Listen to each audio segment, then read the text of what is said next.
Hey, Jared. Hey, Josh. What do hitchhikers and GPS systems have in common? I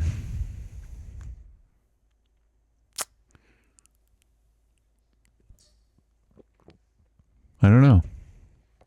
They both tell you where to go, even when you don't ask. Yeah, very true. Hitchhikers are related. GPS not so much, since this is an older film. Yeah, no GPS in this film. Might have changed the whole outcome of the film. Yeah, it's like movies that have cell phones. It's like just takes the plot completely away. Yeah.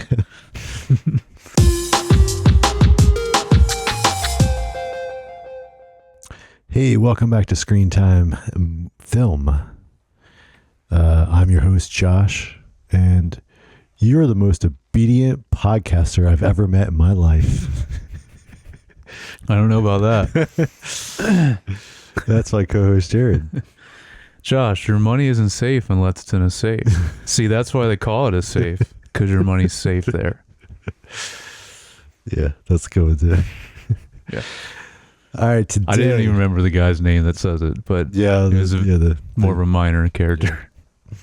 Today we are discussing The Rain People, written and directed by FFC, our boy. Yep.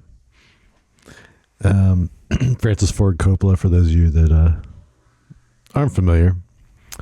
This was released in 1969. Good year. Good year. Yeah. Lots have happened in the world that year.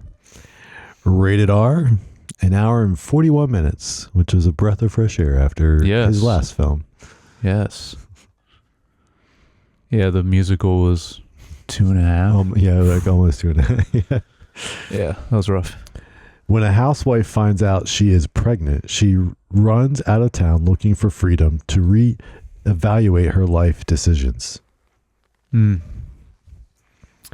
All right, our cinematographer, Bill Butler. Yeah. Are you familiar with him? No, but I saw what he did. Yeah. I'm like, oh, this guy's legit. Did Grease? Yeah. Did Anaconda, the original, not the remake?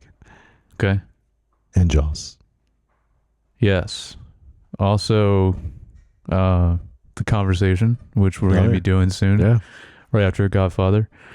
Rocky 2, 3, and 4.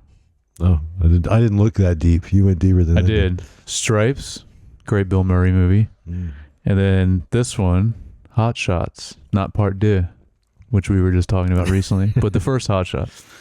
Yeah. So, pretty impressive. Yeah. And it's funny because but I remember I was watching this and I was like, there's some cool shots in this. And some really interesting framings and stuff. And I was like, And then looked this up after and I was like, oh, okay, this guy's been around the block, or like, I mean, I guess. Well, a lot of these would be later. Yeah, but like he had the inklings there. Yeah. Music by Ronald Stein. Yep. I didn't look him up. Did you?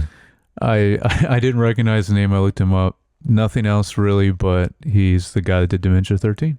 Oh, okay. So didn't remember that was his name, but yeah. Not too much besides that movie. All right, here's our trivia for Jared, or question for Jared. Production costs. What do you think? Every time you ask me this, and I feel like almost every time I'm caught off guard, I should be thinking about this ahead of time or put my prediction down in my notes. Well, this is a very small film. Yep. Seems very indie, low budget. So, so You're a Big Boy Now is like almost $1 million, I think. Yeah, sounds right. We have some big actors in this, but they probably weren't big at the time. Right. They will go on to be big, so I'm gonna say the same, 800,000. Very close. Really? Okay. 750. 750. Now, Price is Right rules, you'd lose, but yeah. But hey, we're not playing Price is Right. No, that's But you're really close. That's cool that this is 6 years later and it's a little bit cheaper even than You're a Big Boy Now. I want to say it was $800,000 when we did that I think movie. with this, you definitely didn't film in the city anywhere. Like, right. Everything was like, so, I mean, you probably, honestly, back then, you probably didn't pay any location costs or anything. You probably just like filming the stuff, right? All right, so speaking of talent, you kind of mentioned we have James, your boy.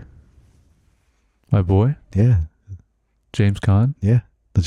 Don't you I do like a him. couple films. Yes, you like because him? of he's a Michael Mann guy. Yeah. Oh yeah. Then Shirley Knight, Mhm. Robert Duvall. Yes. I did not recognize him. No. I have a note about him. Actually, both of them. But yeah, it's crazy because they both became huge actors. Yeah.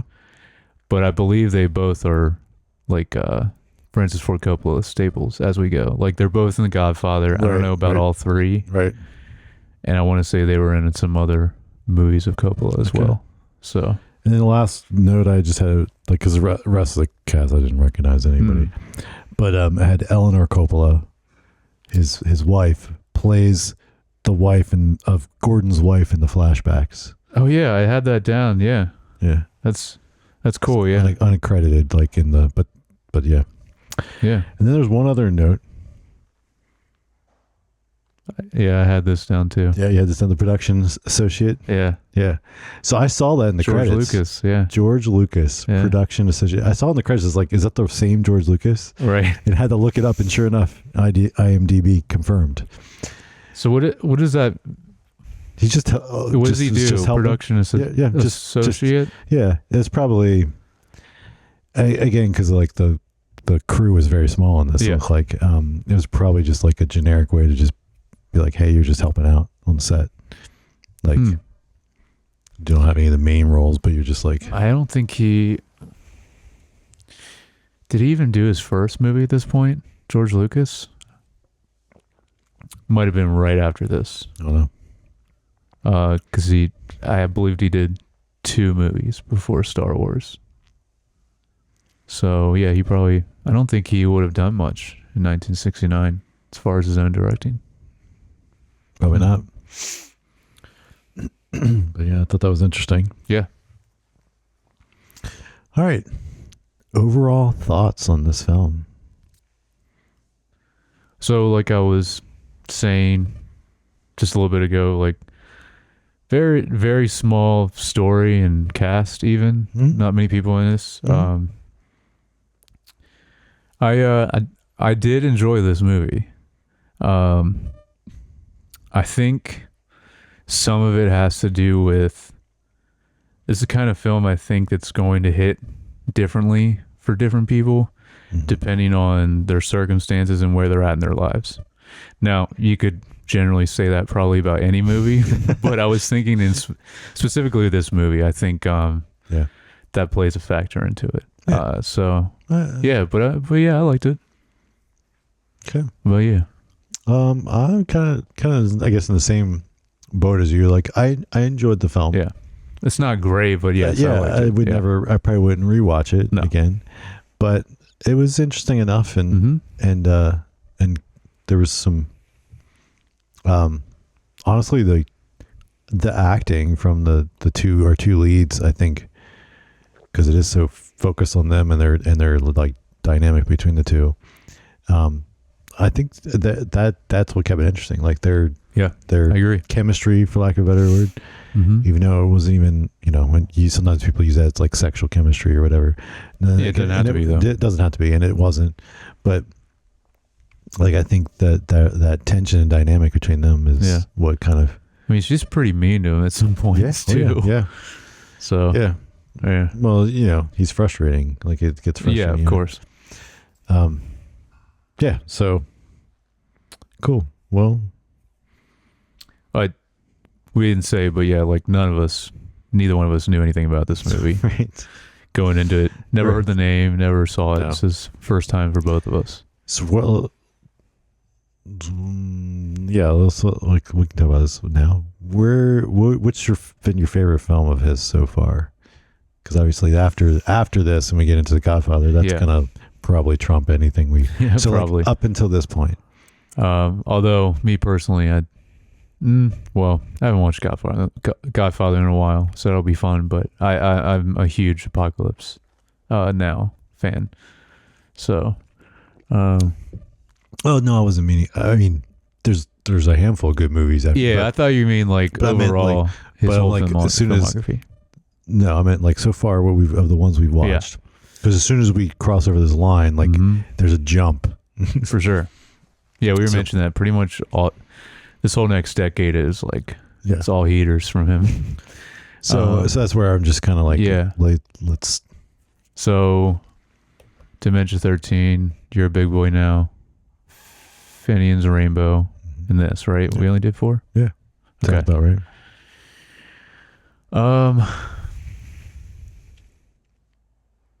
Then I would say this is probably my favorite of the 4. Probably enjoyed this one the most of the 4. Yeah. I would agree. You're a Big Boy Now. I also that was like half the movie I liked. Yep. So this one didn't really. I mean, very weird and dark ending, but besides that, it didn't like fall apart halfway through. Like, actually, I think You're a Big Boy in general, this film got stronger as it went on. Yeah. But yeah, I agree. I think this was my favorite out of those 4. Cool.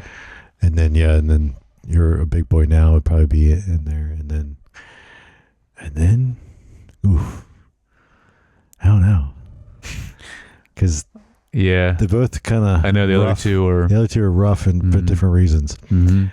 I mean, the musical one had some interesting stuff in it.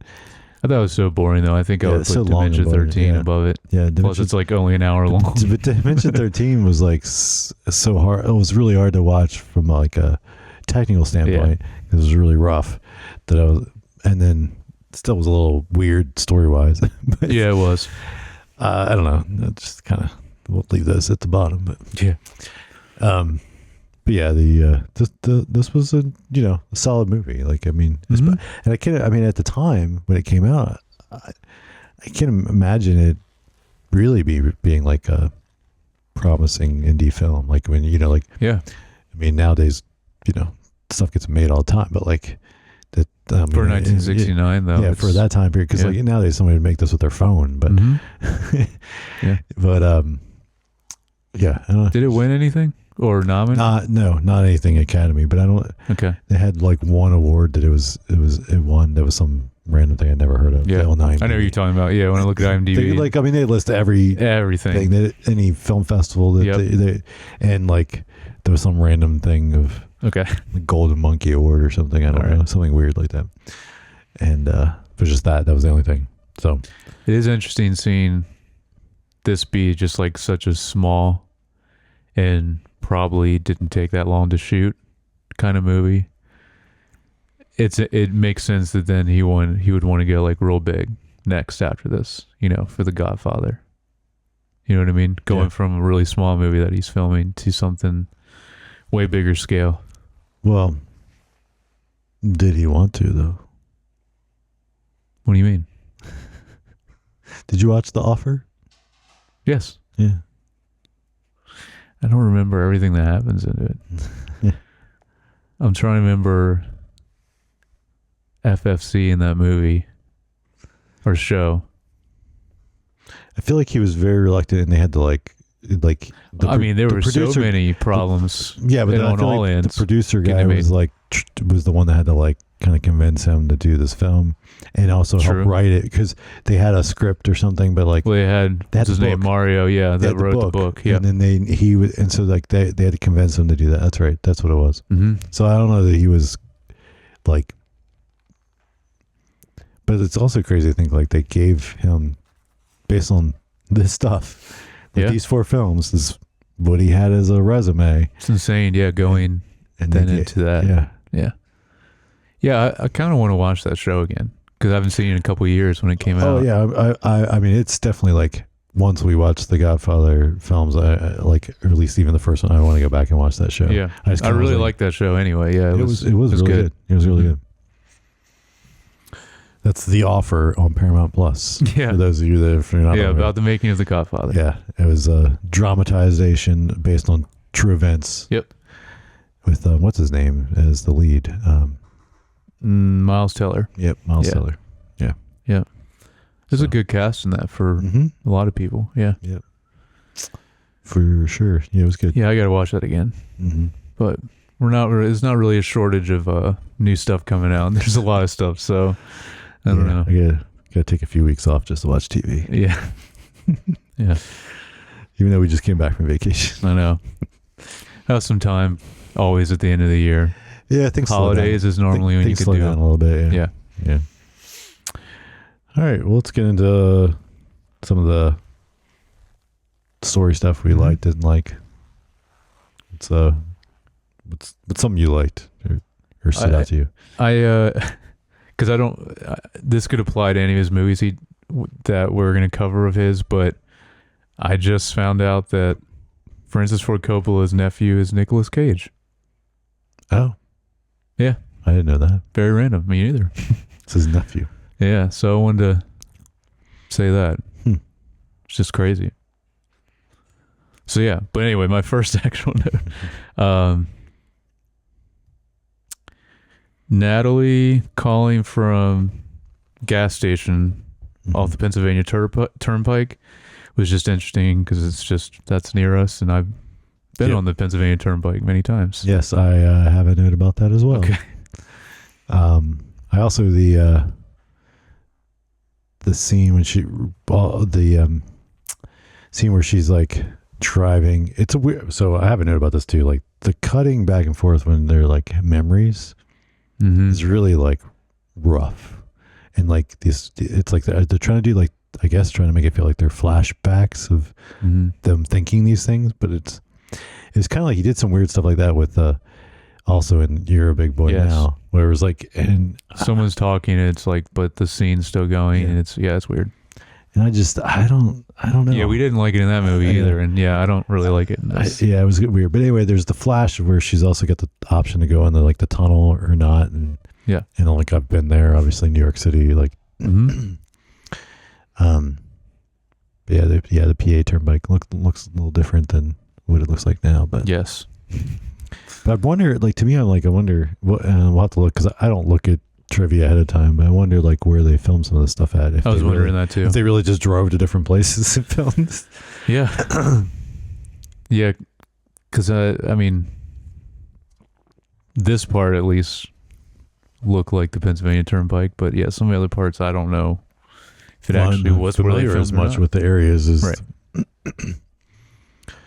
I do the other kind of along the same lines though, like I feel like in the conversation or something, I didn't back it up to confirm, but it was like mentioning the Connellsburg or something too, which is also in PA. Yeah. I don't know, like, I don't know. Yeah. Well, I mean, she goes a long ways. Yep. All the way to,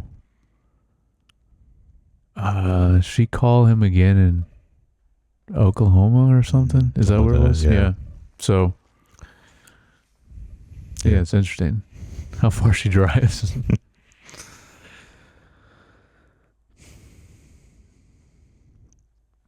I mean, notes. Do you have a decent amount or not a ton about that? Like, okay, a lot of mine are just little things, but well, this because we kind of already talked about it. This is the youngest I've ever seen James Caan and Robert Duvall look, for sure. It's funny, James Caan I recognized. Like I could tell it was him.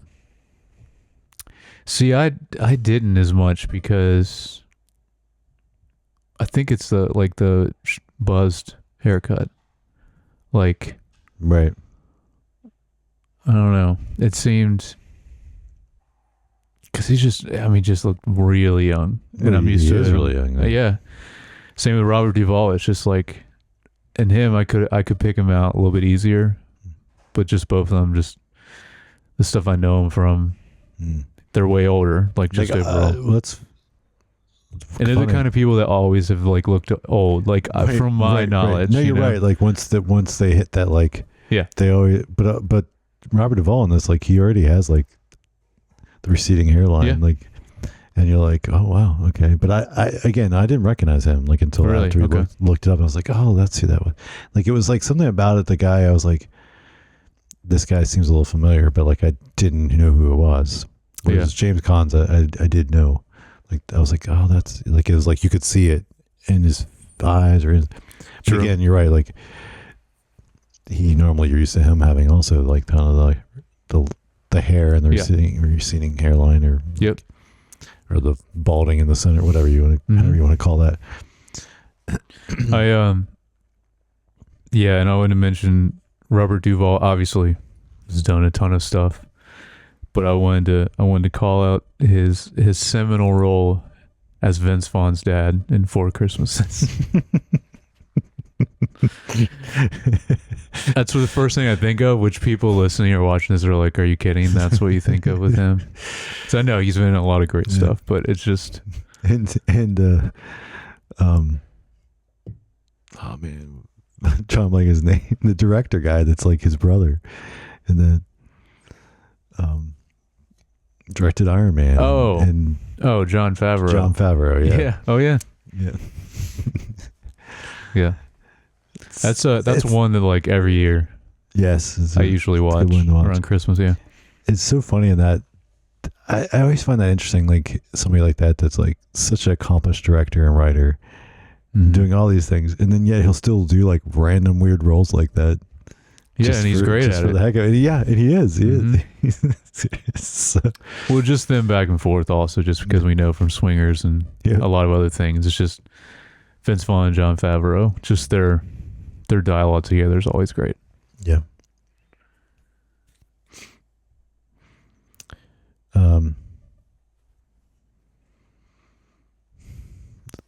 So one thing I just like I'll just say like the pacing of this thing is very slow. It like keeps it has like a just intentional, very laid back almost pace to the film, even at an hour and 40 minutes. And then the other thing is also and along with that, a lot of the time just have these long lingering shots, just kind of letting things happen. Yeah. And like, which I think kind of plays to that and plays to just kind of at a weird at odds with what I would think to do if I was trying to convey her uneasiness and restlessness with life. Right? Like I would think you'd be a little more chaotic. I would be a little bit more chaotic with the camera to kind of convey that, but they don't here. And I'm not saying it was wrong or it doesn't work, because like I said, I think and it was an enjoyable film, and the performances from her, Shirley Knight, and James Caan are good. Yeah, she was really good in this also, like you mentioned. But I imagine she's done a lot of stuff, but I didn't recognize her. No, I didn't. I didn't look her filmography up though. Yeah, but you're right though. Like very beginning of this movie though, I was a little worried because it was like you saying it's intentionally slow. A lot of the movie, but the beginning was like very, and also some weird cuts, not just the cuts of the flashback, but just weird, like when she leaves and cuts and she's at their parents, and then leaves there again and cuts and she's like at the telephone. Yeah, that's weird. Yeah, and you're like, what? Like I was like, they just, I don't know. But you're right. As it goes, it gets more interesting. Yeah, and some of it I wonder is like, just when did this get digitized? Like where did it come from? Because it like doesn't seem like they ever cleaned it up, and maybe we're just not used to watching a restored version of a film that maybe would clean some of it, because there's like almost some of the harshness in audio transition in some of those cuts, right, that like nowadays would be cleaned up, and they would probably even clean them up if they were restoring a film. But anyway, there's just like little things like that like I kind of noticed that was, I don't, maybe that was the norm then, right? Like like especially on a lower budget, right? Like it might have been a norm thing. And so it wouldn't feel as weird. Yeah. But yeah. anyway, there was just like, to me, there was like some of that stuff that was really rough around the edges. Mm-hmm. It could also just be the way they filmed it, and like maybe they didn't have a lot of time or a lot of footage to play with, especially in that beginning of like where she's going, or even just because, like I said, I imagine it's probably didn't take that long to film, and so maybe they just didn't have much, and they kind of were just cutting around at the beginning, in her first few different scenes of like where she's going. So it seemed like maybe that could have been part of it too. I don't know. I wanted to mention, so Jimmy and Natalie's first few conversations when she first picks him up, and they're in the car, and when they stop at a rest stop and eat also, a little sketchy, but I thought it was interesting, their first few conversations, just getting to know each other, but it's just funny, like, just the whole idea of that, obviously, I guess, very different in 1969, but, like, yeah, just sketchy. So, I mean, actually, I'll go ahead because I think I had a note, that kind of connects with that. I was thinking that's, like, one of the most 1969 things about this film is picking up a stranger and immediately staying in a motel with them. You know, it's like different time, like it's like I shouldn't say no one, but hardly anyone would do that now. And you'd be way more like, she's not very, of course she's also just like kind of doesn't care at this point, but I feel like in general people would be more guarded and a little more careful, right, about that in general. And a couple of people tell her later in the film, they're like, yes, they're like, oh, you shouldn't be, a young lady like you shouldn't be driving a hitchhiker, you know, like, so it's like, I think there was awareness of it, not a good idea, but also in general in society. But I think she's also kind of supposed to play as like more of an naive person, right? Like, I think the reason why because she's still a lot, like still a child at heart, so to speak, because it's the way she kind of feels suffocated by her married life, and then freaks out because then she finds out she's having a kid as well. Yes. And so I think she's like, no, I want to just be free and do whatever. And so she's like kind of living this little bit of bliss, naiveness. Yeah. And even telling him, like, when she's on the phone with him, just, you know, like, where are you? And she's like, I don't know. And I don't know where I'm going next, you know, all that. And she's kind of just driving and just no destination initially, and just leaving and going wherever her heart takes her, I guess. Yeah. Or the road. Yep. I have 4 more things. That's it. Yeah. Well, I was just speaking of like the idea. So he was in school, right? And then he got injured. But then, like, was he at the school still, and he was just supposed to be living off that money at the school, and then he left the school? That was unclear. Yeah, it was always a little. Yeah, I wasn't sure if I like just didn't understand it or. No, I'm not sure. Yeah. Okay. Because that was. Yeah, because they keep cutting back to him playing football a lot. Yeah, or they do that several leaves. times. I got a note about that. We'll get to that. Okay. But like part of it, so I guess what I'm getting at is like, what I wasn't sure was, is there something culturally, society wise, the way things were handled then, someone that ended up in his shoes, that we just don't know because it was that long ago, right? Whereas like nowadays that would never go down that way. Yeah. And so it's like is it not being specific because it's like, everyone knows what would happen here? Or it's like, you know what I'm saying? Like, it's kind of like, but then because we're watching this, 60 some years later, we're like kind of confused, or was it supposed to be ambiguous? Like, right. Like, and kept like kind of unknown. That's where I was like kind of confused. I'm like, is it, cause it kind of like say things, but then it's like not clear to me. So I didn't know. Yeah. No, you could be right. It could be just at that time in the culture. Yeah. Like it wouldn't need to be explained because it was just the norm. Like, here's what we do. We give them some money and they just, Yeah.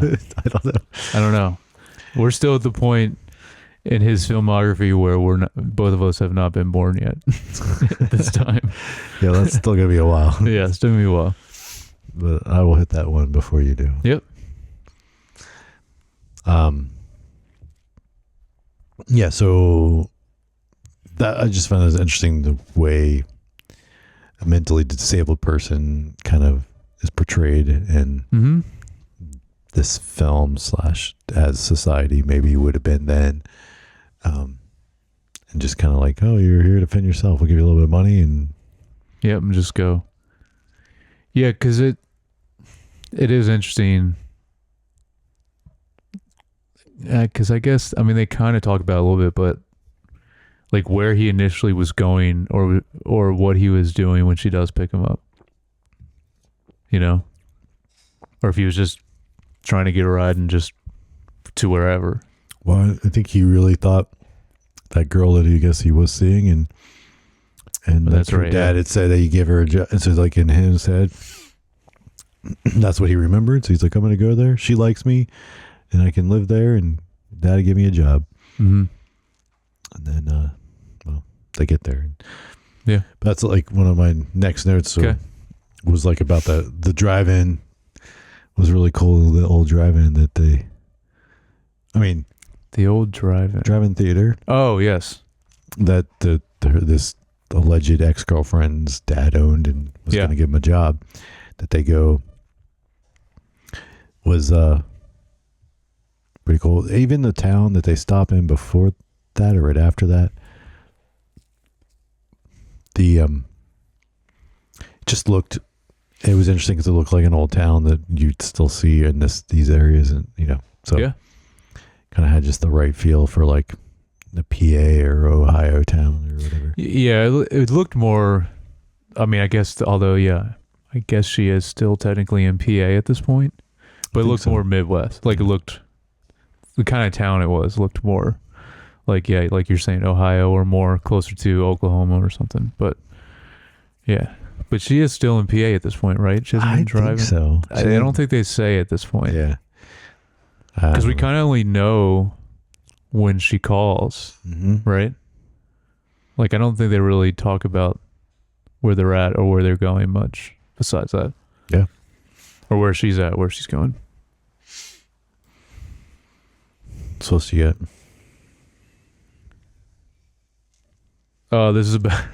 This is Jimmy talking about raking the leaves, which is just, no one's gonna get this but you and I.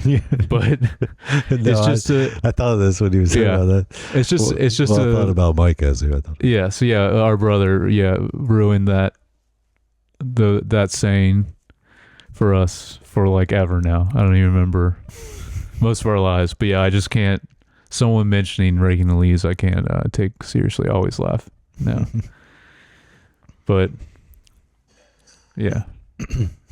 no one's gonna get that, but that's okay. Yeah. And then because like later, because even show him doing it too, and it's just funny. I know. I just started laughing.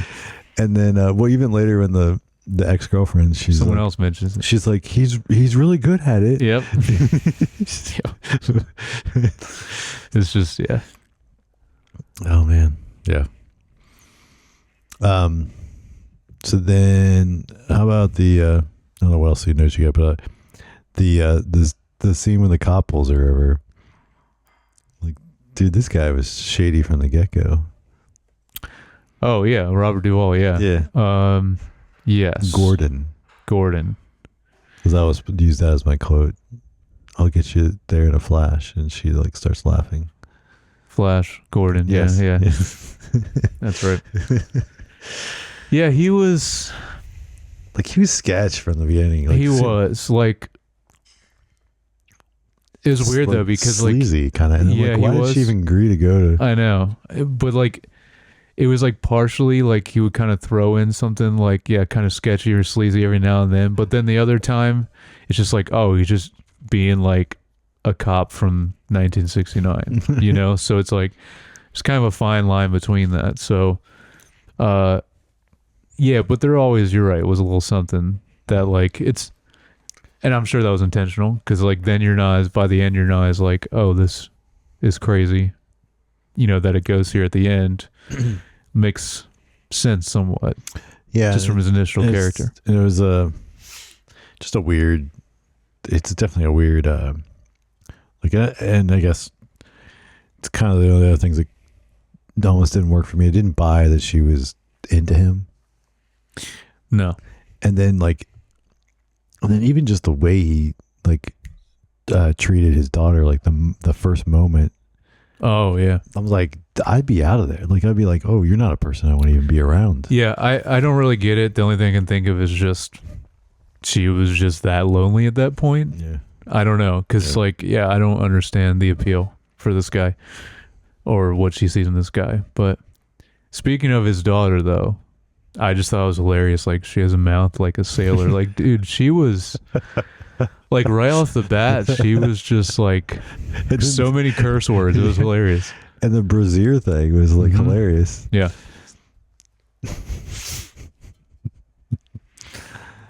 Oh man. Yeah, very unexpected. Because like one of the first things that comes out of her mouth. It's funny. Yeah, I should have. It'd be interesting to see if she went on to do anything. I didn't try to figure it out. I haven't looked. Yeah, maybe. I mean, but you're right. Yeah, like, I mean, she was good, especially like, we always talk about this, like a child actor. It's like a little bit harder for them to act in general and for it to be believable. And she was good. Yeah. So because my only other note is about the ending. But one more thing that's a little bit earlier in the movie is the scene at the motel with the whole Simon Says thing. I thought that was a good scene and good character development. Like not only that, but like just after them talking, like sitting on the bed and he explains more about like what happened to him and all that. And so I think that was a standout scene in the movie. Right. Yeah, definitely. We'll talk about that a little more later. What? That scene. Okay. What, a different category? Yeah. Oh, okay. Yes. I was like, what does that mean? Oh, okay. Cinematography. Gotcha. Yes. Yeah. So then the ending. Yeah. What'd you think of this ending? I mean, I still liked it. It was not what I expected. Especially like the scene they ended the movie on. Yeah, just a very weird and surprisingly dark ending. I mean, especially seeing Gordon's flashback of his house on fire and essentially his wife and son dying. Yep. Like I was like, man, I didn't think it would go there with this movie. Kind of makes more sense that, and obviously like the sex stuff in this movie, but like I didn't really think about it being R, but then makes a lot more sense for what we get in this movie. But yeah, and then just Jimmy dying trying to save her, and just like literally ending the movie on that, like with her holding him. That's it. It was surprising of an ending. I still liked it though. Yeah, I just thought we'd get something after that. Yeah, so we never resolve like her dilemma. No, not at all. Right? Like that's the biggest thing. Yeah. Yeah, like that. I mean, so we have a solution for Jimmy. Yeah. Like he like dies, but I mean, like, because that's part of like half of it. She's like starts to care about him enough to like she doesn't want to just leave him with anybody, and everyone else is going to take advantage of him.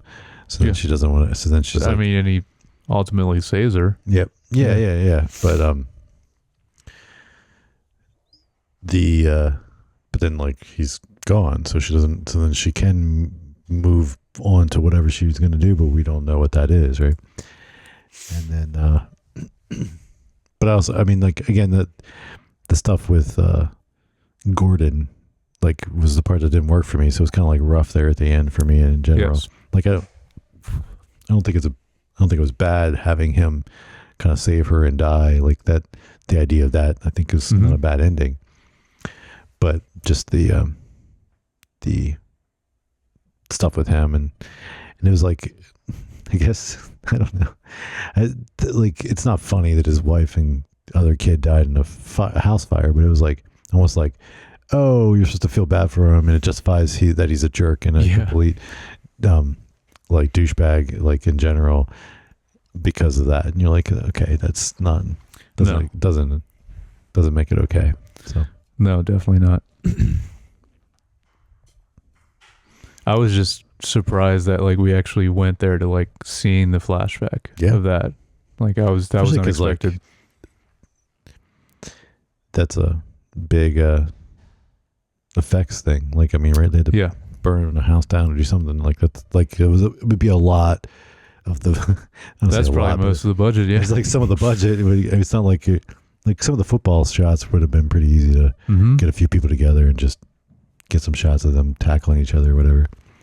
But yeah, I don't know. There's just it was same. I kept thinking the same. Like there's like a few flashback shots of her wedding.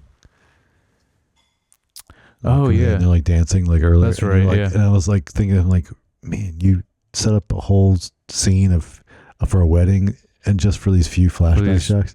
Yeah, like, I don't think a couple seconds changed. Like it doesn't change the story. If you saw those or didn't see them, that had to have been where they had a whole scene of that, and they ended up taking it out, and then just using like a few. Because I can't imagine why would you intentionally film that wedding scene just for like a couple second flashback, you know? Yeah. So I feel like it had to have been a whole scene that was a deleted scene that they cut out. Yeah, maybe. Because maybe because it was smart choice, like we said. Like this was didn't feel too short, too long. Like this was a good length for the movie. Yeah, you know. All right, want to talk a little about cinematography? Yep. All right, so like I was talking about the hotel shot with the dancing and everything, and with the framing of the mirror and the way they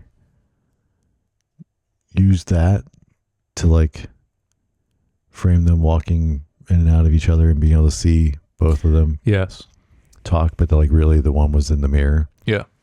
That was crazy. Like that was cool. It was cool. But also the interesting thing is there's like a intentional divide between them. Mm-hmm. It was like that case was the mirror. And then they later, not too long after that, then they're both sitting in the hotel and we're seeing from outside shooting through the window, and they're both framed in separate panes of the window, and there's like the divide in the window that's like right in the middle of the frame, right, and like intentionally keeping them both separated. That's cool. I didn't even think about that. You pointing that out. That's a cool storytelling thing that can be done through the cinematography. Yeah, that's awesome. Yeah, but the stuff, and I mean, like I said, there was a lot of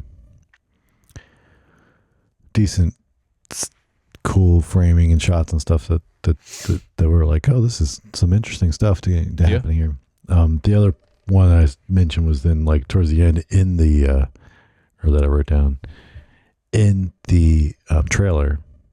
So the lower light stuff, the lighting with when he has the flashlight on her because the power goes out, and the lighting on that looks really cool. And then even when she has him turn the flashlight off, and then there's like just like a rim light coming, and I was like, I was sitting there. The one thing I think was like, this is so much better than like all that early stuff in the Coen Brothers stuff.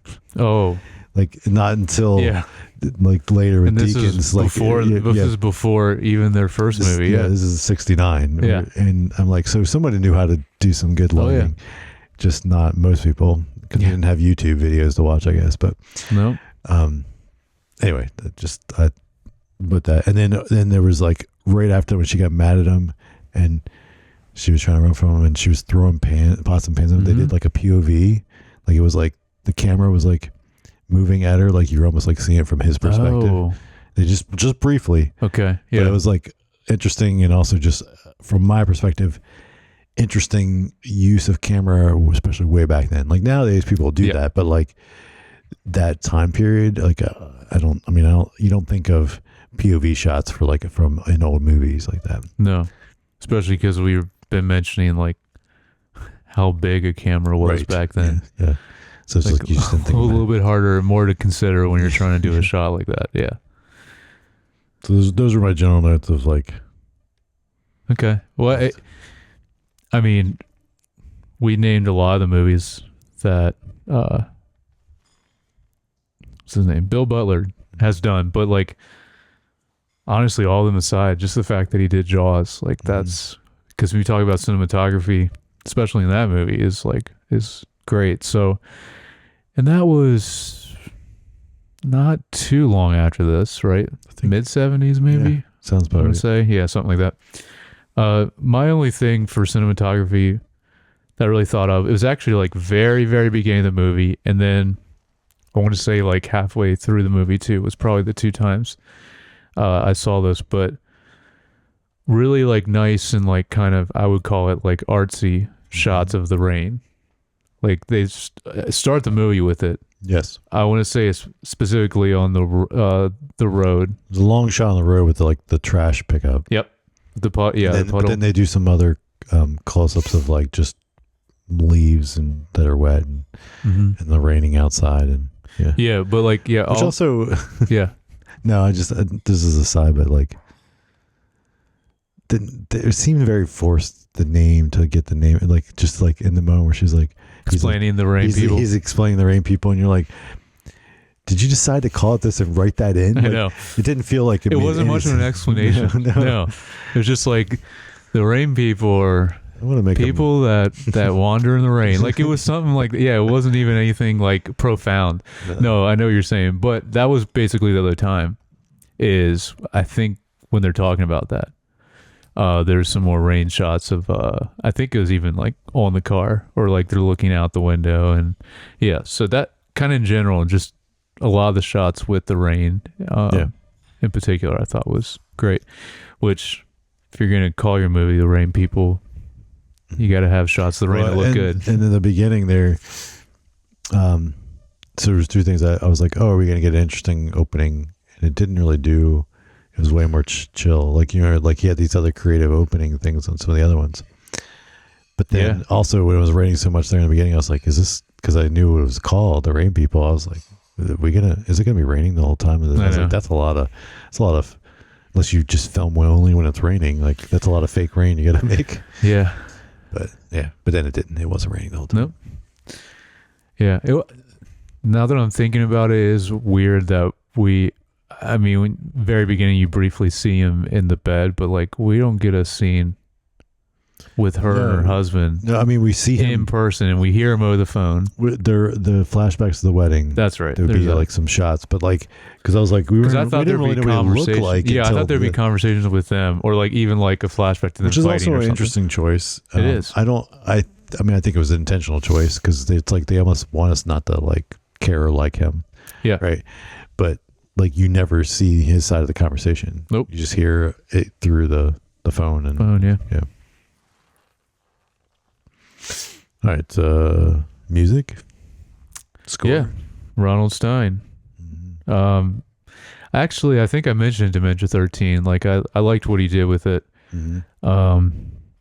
And this one, I liked also. One thing I liked about it the most was the use of mellotron, which I don't know if you're familiar with that instrument. I'll say for people that don't know, essentially a keyboard, but kind of has more of a flute-like sound to it. So they use that a lot in this score, which I really like that instrument anyway. I would say the Beatles are the ones that kind of pioneered it.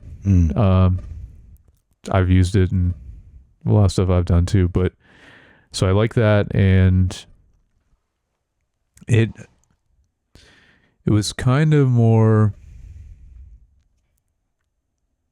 It wasn't as much, wasn't as busy as Dementia 13, which I also like that too, because I was mentioning a lot of older movies score wise. They do a lot more busyness with the melody and counterpoint and just a lot of different instruments together. But this one, not as much, which obviously I think worked for this movie. But yeah, specifically, I wanted to shout out the Mellotron. Great instrument, and yeah, I like the score. Cool. What about you? Anything? Nothing really stood out. Like I honestly, do you know the sound I'm talking about? At least I think so. Yeah, yeah. Sounds kind of flute-like, but it's not an actual flute. Yeah. Okay. All right. So themes and messages. What do you think? FFC is trying to say here. This I forgot to write anything down for this. You forget every time.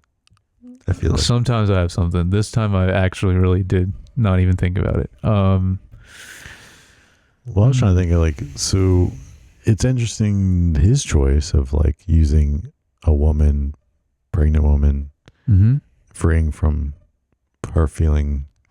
Like I'm like, what is he feeling? Or how is he feeling, you know, like himself, like as the writer and director of this, how is he feeling trapped and, you know, or whatever, and needing to escape or whatever, like, you know, like, I don't know, just, that's, but then also, I mean, what was going on at the time, right? 69, I don't know, when he was writing this before they filmed it. Could motivate some of the stuff here, I guess. Yeah. And I think we were talking about last week how the kind of films people make a lot of time has to do with what's going on in the world and the culture at that particular time. So obviously 1969 is a big moment, but then I was mentioning going into the 70s, you get a lot of different feeling movies. I think in general, a lot more or people taking a lot more risks with the kind of movies and getting more creative. I think in the 70s, more darker, I would say in a lot of ways too. And obviously we'll see that with Coppola's movies in this whole next decade as well. But kind of it seems like this is the start of him doing that, you know, with the ending of this movie even. Yeah. Yeah. And because let me think about it, it's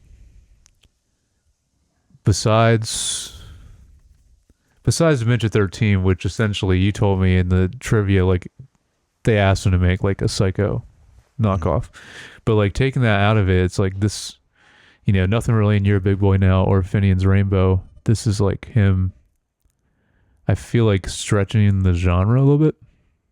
Okay. Especially with the ending. So, and seems like it's kind of him like testing that to then go into next few films of his. Yeah. Or, you know, don't run away from your problems because they just come with you. There you go. Yeah. All right. Let's see what trivia we have for this one.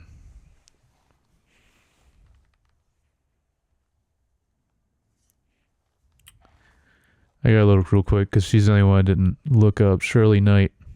I'm going to see if there could be people listening to this right now that are just screaming. They're like, you've never heard of this actress?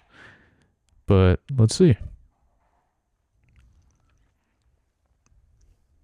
She's one of those ones that, like, obviously she had her performance was good in this, but she wasn't like, I didn't see her and think like, oh, she looks familiar, which I think you said the same thing. She didn't look familiar to you at all, right? I don't think so. Yeah.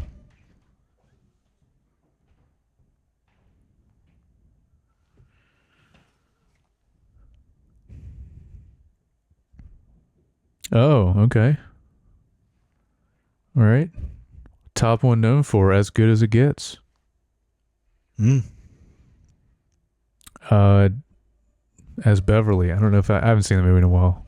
I guess that was the main actress in that.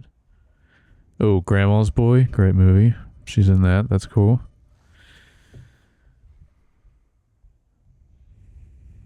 I'm just looking if there's anything else real quick. Paul Blart Mall Cop.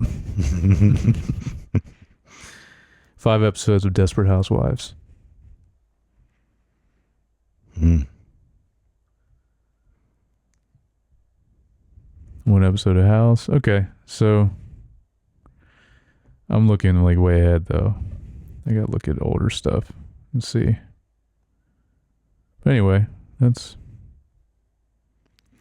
anyone write in and let us know if there's like another great performance or great movie that she's in.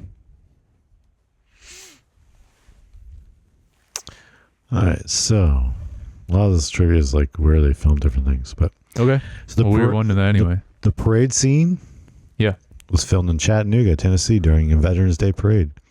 Because the students and the bands were not even aware of what was happening. In fact, you get the one marionette. You can, if you can read the lips, she's saying, "Who is that man or that guy?" to James Caan.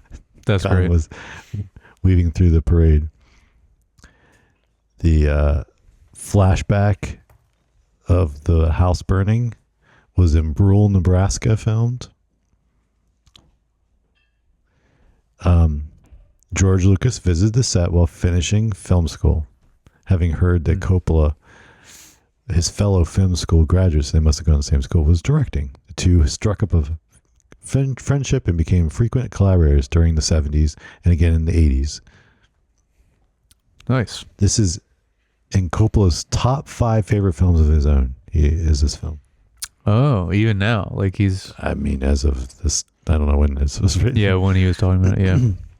The drive-in scene was filmed in the old Skyline Drive, U.S. Highway 19, south of Clarksburg, West Virginia. Was the drive-in was, which is also not far from us. Familiar with that area too. Yeah. Yep. I was thinking about what if, like, of anything, what is like the most popular or well-known movie or show that was from around here? And I was thinking about it has to be Blair Witch, right? That's like the most everyone knows about. that or the Gettysburg film. Sure. That But like Blair Witch is like so close to us, and like I feel like, and that was like a phenomenon when it came out. You know, it's just it's just funny to think about. So Robert Duvall was a last-minute replacement. It was supposed to be Rip Torn to play. He had to just in. You're a big boy now. Yeah, he had scheduling conflicts. So then Duvall credits this film for starting his professional relationship with Coppola. Yep.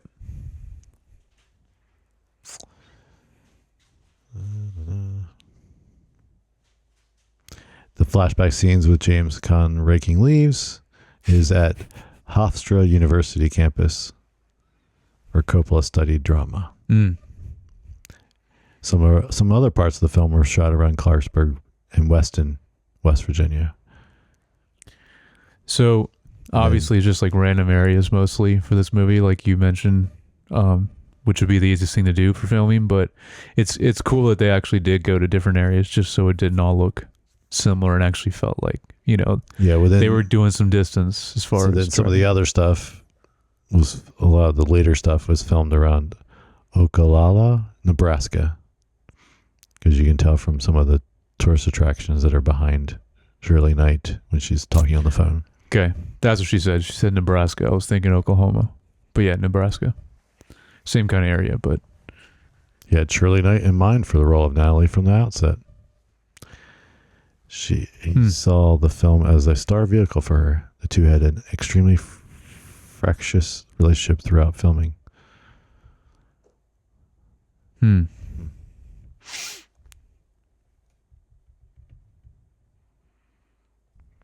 This is the first film for American Zoetrope, the production company founded by Coppola and George Lucas during their post-production on this picture.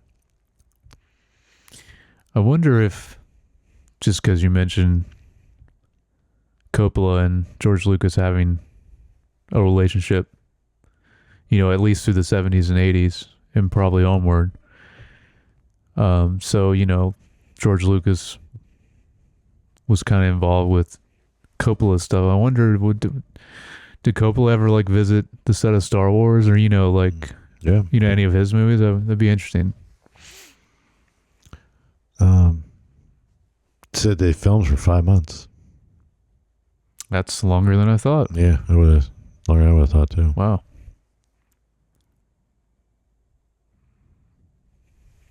According to the official advertising for the film, the movie was filmed in 18 different states.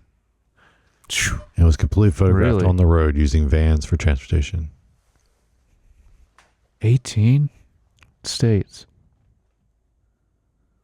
Wow.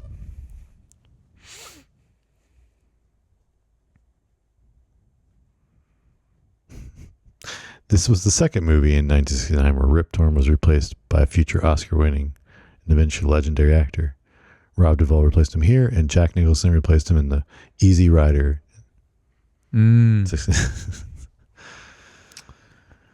Wow, I didn't know about Easy Rider. Okay. Yeah.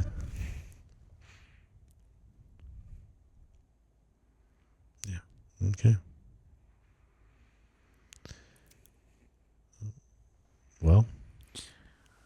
Well, this is always, I always like these ones. Like we mentioned a few when we were going through Coen Brothers, like going in completely blind, knowing nothing about the movie, and like we're like, oh yeah, I like this, you know? Yeah.